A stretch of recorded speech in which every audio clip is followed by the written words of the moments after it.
We recognize your desire to undertake our way of life, but the apostle says, "Test the spirits to see whether they are from God."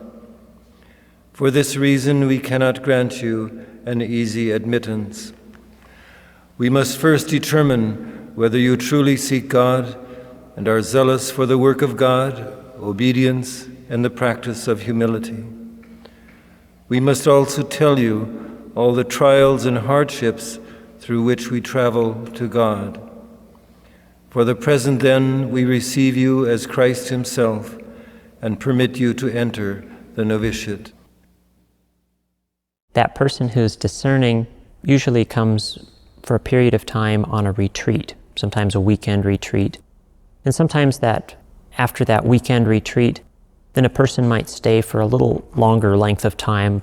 In that course of time, they're with the monks, they pray with the monks, eat with the monks, do the activities that a monk would do. Also do some prayer and reflection. And at a certain point in time, they may seek application. After the application, they would enter a period called the postulancy. And the postulancy can vary in length of time, sometimes 6 months, sometimes up to a year, depending upon the individual case. And then the person will enter the novitiate, which is a period of time, it's 1 year, and it's an intense study of the Holy Rule of St. Benedict, study of the Psalms, a study on singing, monastic history, and some other classes for that 1 year. And then at that point, a person professes simple vows for 3 years.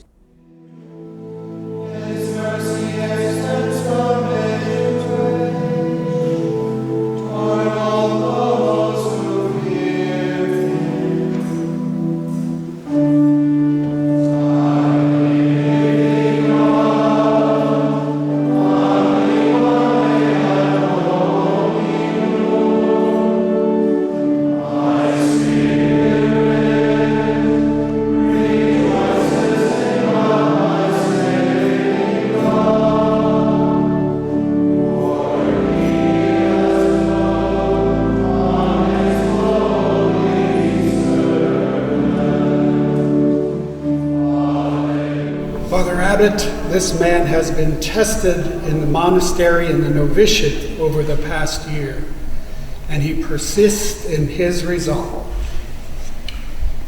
What then is your request? I seek a maintenance way of life.